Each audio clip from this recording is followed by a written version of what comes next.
우리가 인생을 살다 보면 반드시 잊어버려야 하는 것들이 있습니다. 뭘까요? 지난날의 실패, 지난날의 상처, 또는 어떤 후회와 실수들, 그리고 나쁜 감정과 또 나쁜 기억들, 이런 것들은 우리가 인생을 살면서 반드시 해결해야 되고 또 반드시 잊어버려야 합니다. 그래야만 우리는 과거보다 더 나은 인생을 살 수 있게 됩니다. 뿐만 아니라 지난날의 모든 아픔과 상처를 잊지 못하면 우리 모두는 불행한 인생을 미래에 살아갈 수밖에 없습니다. 그러나 더 안타까운 것은 무엇이냐면 내가 지난날에 잊어야 할 것들을 잊지 못한 채 내가 불행하게 살아간다면 내 주변에 있는 사람들도 역시 나의 그 불행을 함께 겪을 수밖에 없는 겁니다. 여러분, 이런 것들은 여러분 많이 경험해 보지 않습니까? 내가 지난날의 아픔과 상처들, 그것에서 벗어나지 못한 나로 인해서 누군가가 동일하게 아픔과 상처를 겪게 되는 것들을 우리는 많이 경험하게 되었을 겁니다. 그러므로 우리는 지난날에 잊어야 할 것들은 반드시 잊을 수 있는 그런 지혜가 우리에게 필요한 것입니다. 그러나 반대로 우리가 인생을 살면서 결코 잊으면 안 되는 것들이 있습니다. 그건 뭘까요? 내가 누군가에게 받은 사랑들, 내가 누군가에게 받은 어떠한 도움들, 이런 것들은 우리가 결코 잊지 말아야 합니다. 만약에 우리가 누군가에게 받은 사랑과 도움을 잊고 살아간다면 사실은 금수만도 못한 그런 인간일 수밖에 없는 겁니다. 그런데 이 자리에는 예수 그리스도를 믿는 자들이 함께 모였습니다. 우리 모두가 결코 잊으면 안 되는 것이 있습니다. 그것은 무엇이냐면 바로 하나님의 은혜인 것입니다.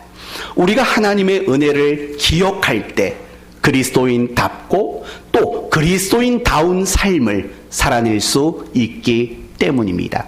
그렇다면 여러분에게 묻습니다. 과연 은혜란 무엇일까요?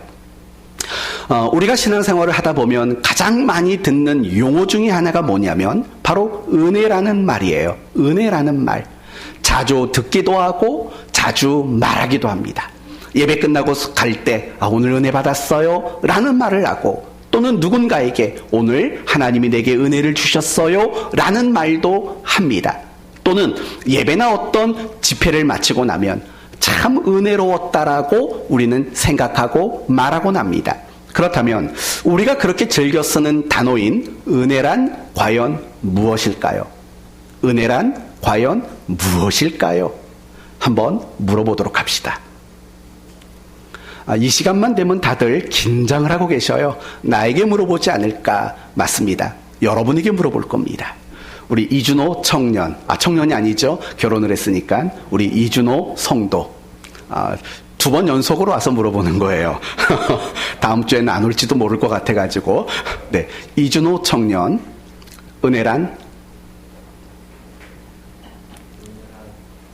한 가지 알려줄게요. 우리 교회는 답을 모르면 누군가를 지목할 수 있는 특권이 있어요. 여기 있는 사람 중에서 누군가를 지목하시면 돼요. 모르면. 은혜란?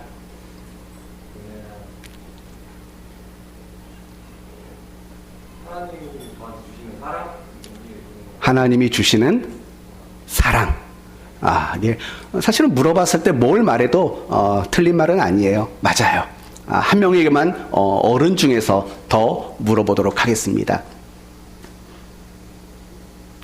이태규 집사님. 네, 한 번 더 기회 드리는 거예요. 지난주에 생각이 안 났기 때문에. 은혜란?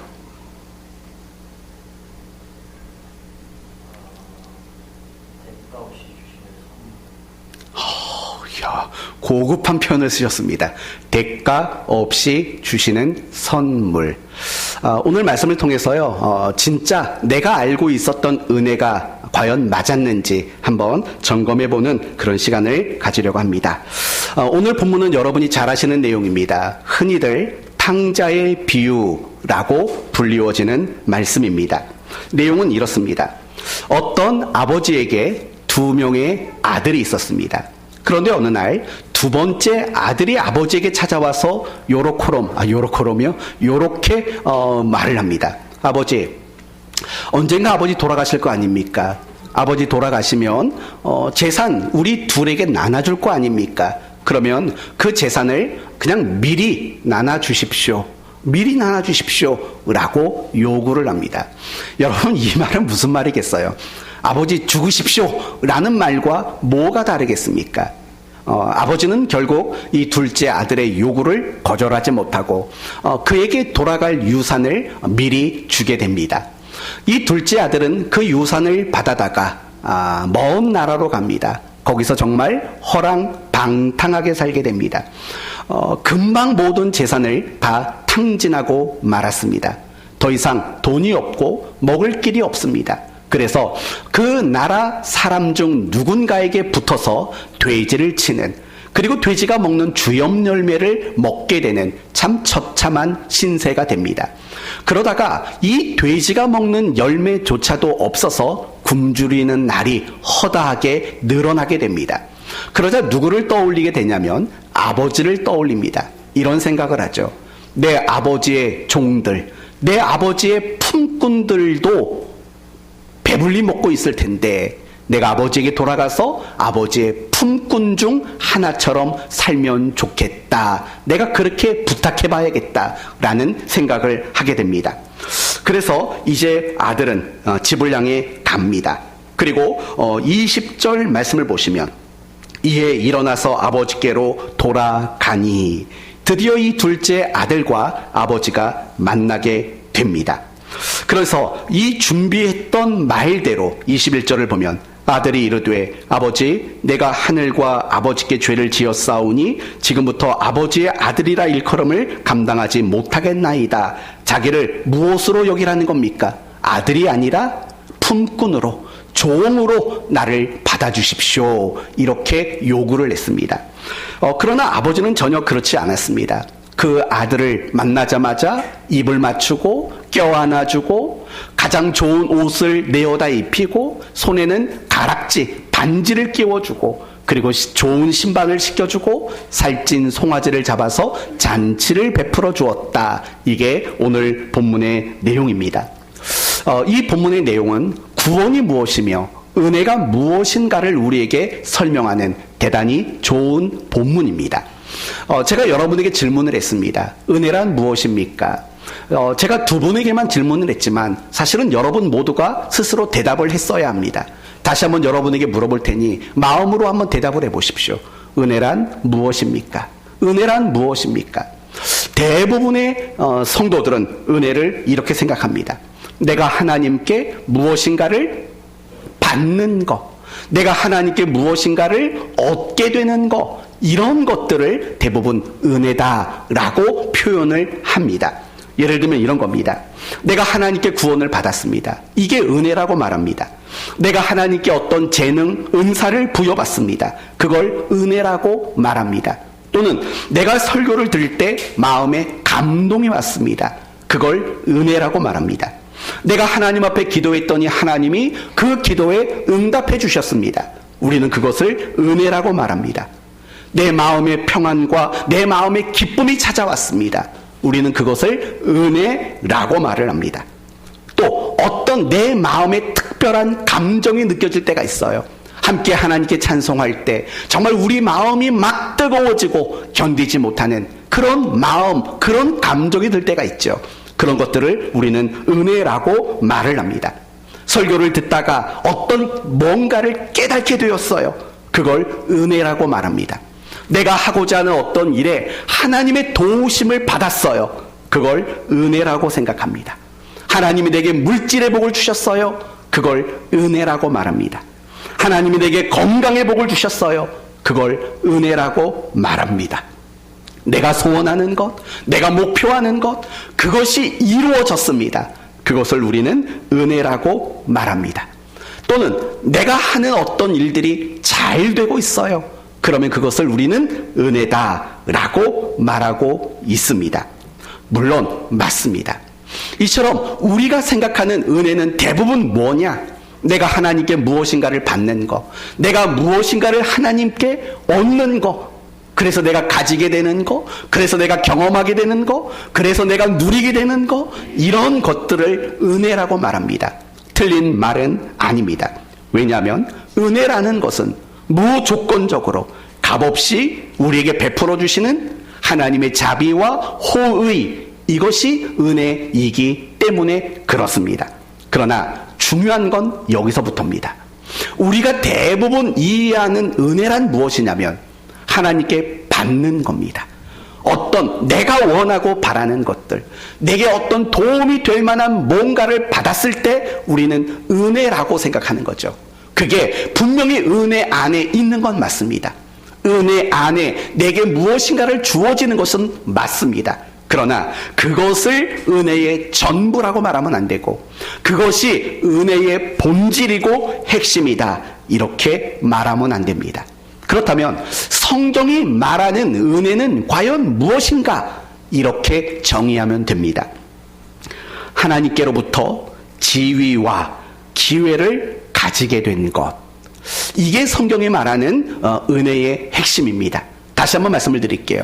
하나님으로부터 내가 어떤 지위를 얻는 것, 예를 들면 하나님의 자녀라는 지위 또는 하나님의 사람이라는 지위, 이런 지위를 얻는 것이 은혜이고, 또 우리에게 어떤 기회, 하나님의 자녀로 살 수 있는 기회가 주어지는 것, 이게 성경이 말하는 은혜의 핵심이고 은혜의 본질이라는 거예요.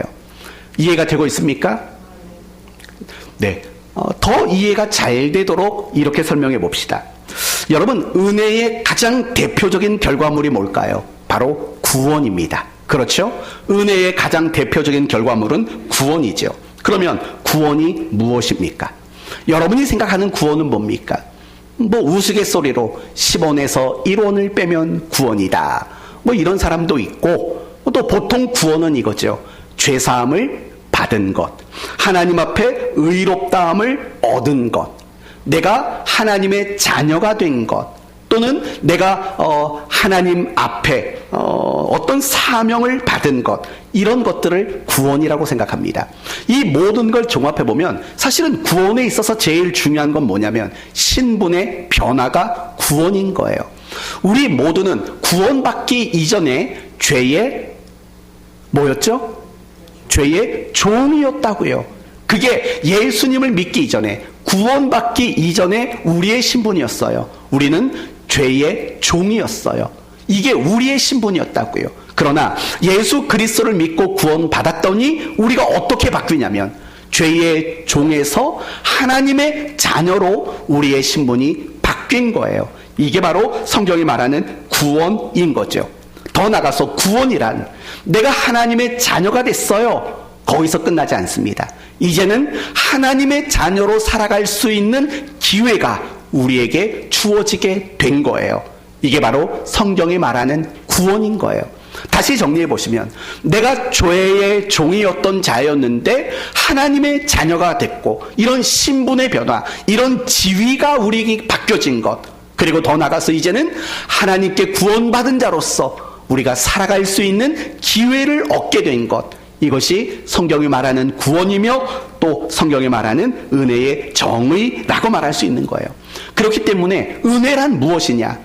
내가 스스로 가지지 못하는 지위를 얻게 된 게 바로 은혜라는 거예요. 여러분, 맞잖아요. 내가 하나님의 자녀가 되는 거, 내가 의인이 되는 거, 하나님 나라의 백성이 되는 거, 이런 것들은요, 내가 아무리 노력해도 내 스스로 그런 지위를 만들 수가 없어요. 내 스스로가 그런 지위를 얻을 수가 없다고요. 그런데 하나님이 우리에게 내 노력과 내 어떤 자격과 조건으로 얻을 수 없는 그 지위를 우리에게 주신 거라고요. 그렇죠? 그리고 그 지위만 주셨을 뿐 아니라 그 지위를 가지고 살아갈 수 있는 기회를 우리에게 주셨다라는 거예요.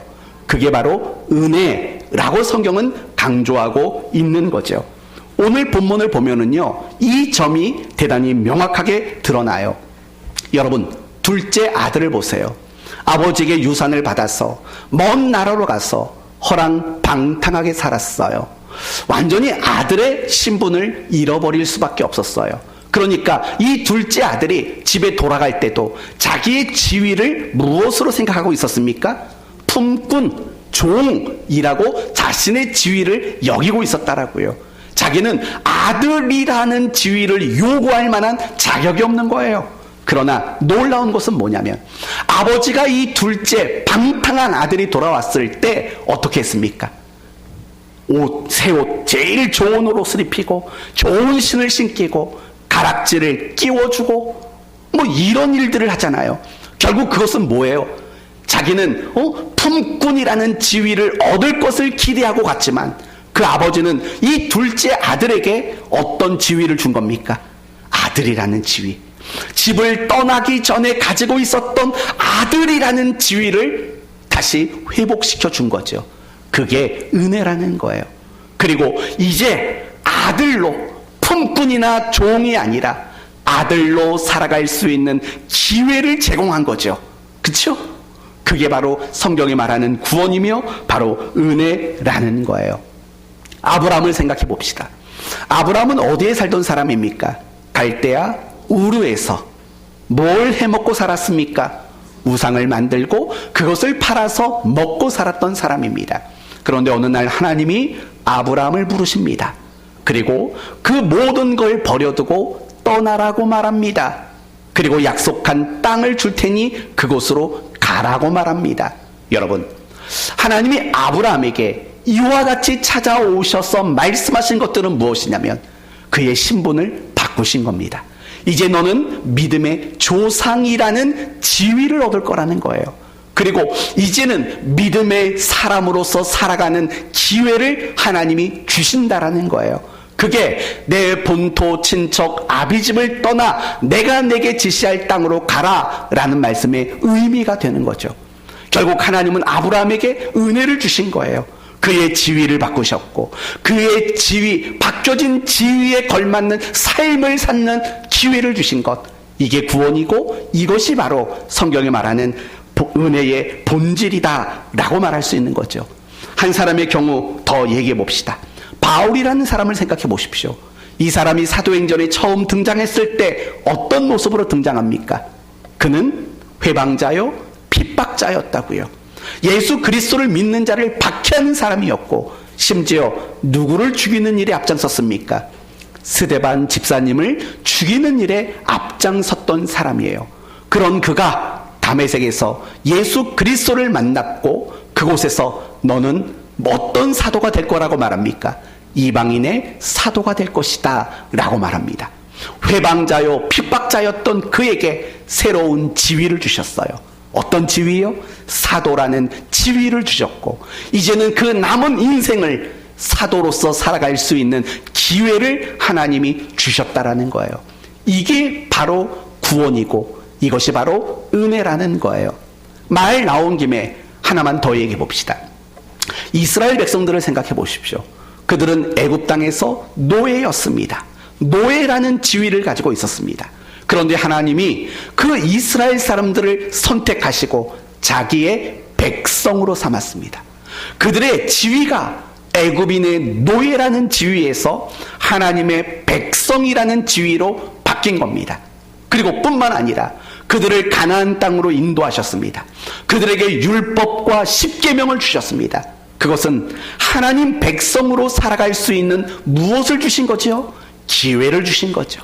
그 땅에서 그 계명을 가지고 이제는 하나님 백성으로 살 수 있는 기회를 주신 거죠. 그것이 바로 구원이고 그것이 바로 성경이 말하는 은혜의 핵심이라는 거죠. 같은 관점에서 우리를 생각해 보십시다. 우리도 역시 하나님의 자녀라는 지위를 가지게 되었습니다. 그리고 우리는 하나님의 자녀로서 살아갈 수 있는 기회를 얻었습니다. 그게 성경이 말하는 구원이라고요. 너무나 많은 신자들은 구원이라는 것을 어떻게 이해하냐면 난 죽으면 천국 간다. 그렇죠? 난 죽으면 천국 간다. 이걸 구원으로 생각해요. 그러니까 뭐가 없냐면 구원받은 사람다움이 없는 거예요.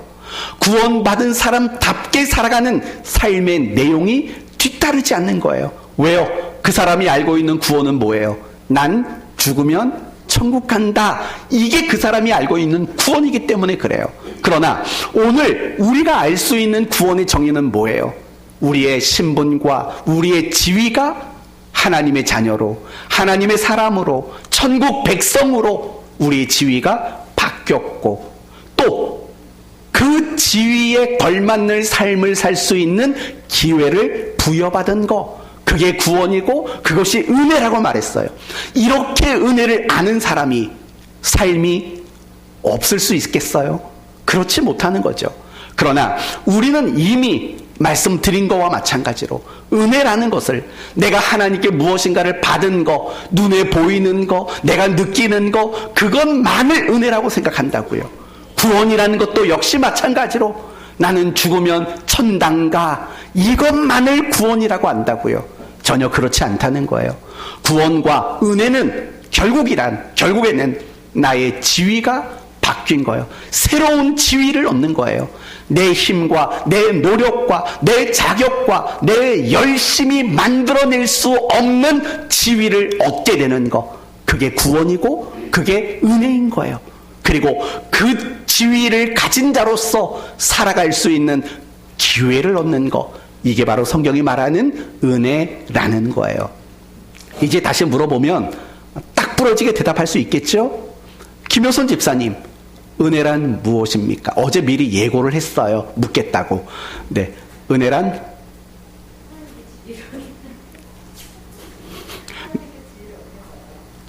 그게 다예요? 아니요. 하나님께 지위를 얻는 것만 은혜가 아니죠. 또 하나 뭘 얻었죠? 기회를 얻는 거죠. 내가 지위를 얻었고 그 지위를 가지고 살아갈 수 있는 기회를 얻은 것, 이게 성경이 말하는 은혜입니다. 그런데 이거보다 더 큰 은혜가 있다면 믿어지시겠어요? 믿어지시겠냐고요. 그런데 있어요. 내가 내 힘과 노력으로 얻을 수 없는 지위를 얻고 그 지위를 가지고 살아갈 수 있는 기회를 얻은 이 은혜보다 더 큰 은혜가 있어요. 그것은 무엇이냐? 내가 받은 지위와 기회가 어떤 이유에도 축소, 중단, 박탈되지 않는다는 거예요. 다시 말하면 우리의 지위는 끝나지지 않는 지위이고 우리에게 주어진 기회도 끝나지지 않는 기회라는 거예요. 그게 사실은 더 큰 은혜인 거죠. 다시 말하면 이런 거예요.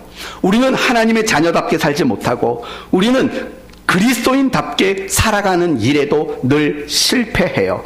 예를 들면 우리는 못나고 부족했어요. 그래서 기도도 안 하고 살아요. 찔리시나요? 기도도 안 하고 살아요. 소연이가 찔리나 봅니다. 웃어요? 큐티도 안 하고 살아가요. 어떻게 큐티도 안 하고 사는지 모르겠어요. 찔리시나요? 큐티도 안 해요. 욕심대로 살아요. 헌금도 떼먹어요.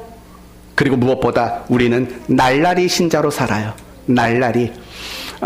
제가 국어사전에 날라리를 찾아보니까 이렇게 돼 있더라고요. 말이나 행동이 어설프고 들떠서 미덥지 못한 사람. 미덥지 못한 사람. 또 그치, 아무튼 그렇게 얘기를 하더라고요. 미덥지 못한 사람, 날라리, 이렇게 얘기를 한다고요. 참 우리는 날라리 신자처럼 살아갈 때가 많은 것 같아요. 그런데 그럼에도 불구하고 중요한 건 뭐냐? 우리에게 주어진 그 지위는 축소되지가 않아요. 박탈당하지를 않아요. 멈추지가 않는다고요. 그 지위는 바뀌지를 않아요. 더 나가서 내가 그렇게 날라리 신자로 살아가도 내게 허락된 그 기회는 결코 끝나지를 않는다고요. 이게 바로 은혜 아니겠어요? 우리에게 지위를 주셨다, 기회를 주셨다. 그런데 우리가 그렇게 걸맞는 삶을 못 산다고 해서 우리의 지위와 우리에게 주어진 기회가 박탈당한다면 더 이상 그것은 은혜가 아닌 거죠. 그러나 하나님은요, 우리가 참 못나도, 우리가 참 부족해도, 아까 말한 대로 우리 모두가 무슨 신자 같아도? 날라리 신자 같아도 우리에게 주신 그 지위를 전혀 감소시키질 않아요. 우리에게 허락한 그 기회를 중단시키질 않는다고요. 끝나지 않는 지위, 끝나지지 않는 기회를 우리에게 끊임없이 허락하신다고요. 그게 성경이 말하는 제일 큰 은혜인 거예요. 그래서 이스라엘 백성들의 이야기를 보세요. 광야에서 하나님께 얼마나 날라리 같은 모습을 보였나고요. 이 날라리가 또 입에 배버렸네요. 날라리 같은 모습을 보였다고요. 근데 하나님은 그 백성에게 지위를 박탈하지 않아요. 그 백성으로 살아갈 기회를 중단시키질 않는다고요. 너무 신기하잖아요. 그들이 가나안 땅에 들어가서 사사시대를 맞았어요. 그런데 사사시대에도 그 백성들은 끊임없이 자기 소견에 옳은 대로 살았다고요. 그런데도 하나님은 그 백성의 지위를 빼앗지 않고 그 백성으로 살아가는 기회를 가로막질 않으셨어요. 계속 사사들을 보내서 다시 해봐라, 다시 해봐라, 기회를 주시자고 기회를 주시고 있잖아요. 왕정 시대로 넘어갔어요. 역시 마찬가지예요. 이번에는 왕들이 앞장서서 못된 짓을 해요. 날라리 백성 같은 일들을 한다고요. 그런데 하나님은 그럼에도 불구하고 그 이스라엘 나라에게 주어진 하나님 백성이라는 지위를 빼앗지 않는다고요. 하나님 백성으로 살아갈 수 있는 기회를 중단시키질 않는다고요. 심지어 이스라엘 백성들이 계속 범죄했더니 이스라엘을 망하게 만들었어요. 나라를 바벨론과 아수르에게 빼앗기도록 만들었어요. 그들을 바벨론의 포로로 끌고 가고 말았어요. 그런데도 분명한 것은, 달라지지 않는 것은 뭐예요? 하나님 백성이라는 지위는 안 달라졌어요. 성전은 무너졌고 백성들은 바벨론으로 끌려갔지만 여전히 그들에게는 무엇이 남아있어요? 변하지 않는 지위가 남아있다고요. 그리고 그들에게는 무엇이 남아있어요? 하나님 백성으로 살아갈 수 있는 끝나지지 않는 기회가 그들에게 여전히 남아있었고 여전히 존재했다라는 거예요. 이것이 바로 하나님의 은혜라고 성경은 우리에게 늘 그렇게 말해주고 있는 거예요. 그래서 바울은 이렇게 말하죠. 내가 확신하노니 사망이나 생명이나 천사들이나 권세자들이나 현재 일이나 장래 일이나 능력이나 높음이나 깊음이나 다 어떤 피조물이라도 우리를 우리 주 그리스도 예수 안에 있는 하나님의 사랑에서 끊을 수, 크게 봐요, 끊을 수 없느니라. 뭐예요? 내가 아무리 날라리 같아도 나에게 허락된 자녀라는 하나님의 사람이라는 지위는 절대 끊어지지 않고 하나님의 자녀로서 하나님의 사람으로서 살아갈 수 있는 기회도 박탈당하지 않는구나. 이게 바로 은혜고 이게 바로 사랑이라는 거고 이게 바로 구원이라는 거예요. 사랑하는 성도 여러분, 우리가 받은 구원이 단지 죽어서 천국 가는 그런 수준이 아니라는 걸 알겠지요. 우리가 하나님께 받고 있는 은혜가 이번 달 30만 원 비었는데 그거 채워주셨군요. 고작 이 정도가 은혜가 아니라는 걸 아시겠어요? 우리가 늘 못났어도 지위를 인정해 주시고 우리가 늘 자빠져도 날라리같이 살아도 다시 살아봐 라는 기회를 주시는 것, 그거보다 큰 은혜는 없는 거예요. 아무리 좋은 지위를 주고 아무리 기회를 주셔도 우리가 반복돼서 넘어지고 쓰러졌을 때 그것을 중단한다면 더 이상 그 지위는 우리에게 은혜가 되질 않는 거예요. 그건 도리어 심판일 수밖에 없고 멸망일 수밖에 없는 거예요. 그러나 끝나지지 않는 지위, 그러나 끝나지지 않는 기회, 그것이 우리에게 약속되었고 그것이 우리에게 보장되었다라는 거예요. 이게 구원이에요. 이게 바로 우리 모두가 하나님께 받고 있는 1억보다도 자동차보다도 사업보다도 어떤 건강보다도 비교할 수 없는 가장 영광스러운 은혜라는 사실을 잊지 않는 여러분 모두가 되시기를 바랍니다. 그렇다면 하나님은 왜 끝나지지 않는 지위를 보장하실까요? 하나님은 왜 끝나지지 않는 기회를 우리에게 약속하셨을까요? 우리는 연약하기 때문에 그럽니다. 우리에게 기회가 한번 주어졌을 때 그 기회를 살릴 실력이 우리에게 없기 때문에 그렇습니다. 이건 더 설명하지 않아도 알겠죠. 우리가 지금까지 살면서 하나님의 자녀라는 지위를 가지고 그 지위를 실패하지 않은 적이 있었나요? 아니라고요. 하루에도 수없이 우리는 하나님의 자녀라는 지위가 실패할 때가 많았다고요. 우리는 연약해요.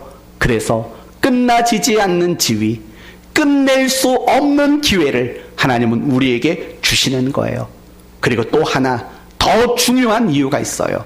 그것은 하나님이 우리를 실패자로 만들지 않기 위함이라는 거예요. 이 부분은 여러분에게 설명이 필요하리라 생각합니다. 예를 들면 이런 거예요. 내가 어떤 일에 실패를 했어요. 그런데 더 이상 기회가 없어요. 그러면 그 사람은 결국 실패자가 되는 거예요. 그렇죠? 기회가 없으면 그 사람은 실패자로 끝나요. 그러나 내가 어떤 일에 실패했어요. 그런데 기회가 있어요. 그러면 그 사람은 실패자입니까? 아닙니까? 실패자가 아니에요. 성공에 계속 도전하는 사람이 되는 거죠. 바로 이 차이인 거예요. A라는 사람과 B라는 사람이 모두 실패해요. 그러나 한 사람에게는 기회가 없고 한 사람에게는 기회가 있어요. 그러면 기회가 없는 사람은 실패자로 끝나요. 그러나 기회가 있으면 그 사람은 더 이상 실패자가 될 수 없는 거예요. 하나님은 우리의 아버지세요. 하나님은 우리를 자녀 삼으신 분이세요.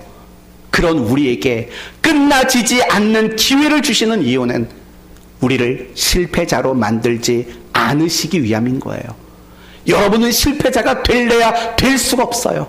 여러분은 아무리 실패자가 되고 싶어도 실패자가 될 수가 없다고요. 왜요? 여러분에게 뭐가 있으니까? 은혜가 있으니까. 구체적으로 어떤 은혜가 있으니까? 끝나지지 않는, 벌써 30분 가까이 했는데 끝나지지 않는 뭐가 있으니까? 기회가 있으니까. 끝나지지 않는 기회가 있으니까 여러분이 아무리 실패를 해도 여러분은 실패자가 되지 않는 거예요. 그 결과 여러분은 천국에 들어가는 거예요. 그게 하나님이 우리에게 허락하신 의, 아직 완성되지 않은 구원임에도 불구하고 이미 구원을 얻었다고 말씀하시는 이유가 바로 여기에 있는 거예요. 끝나지지 않는 기회가 우리에게 주어진 거예요.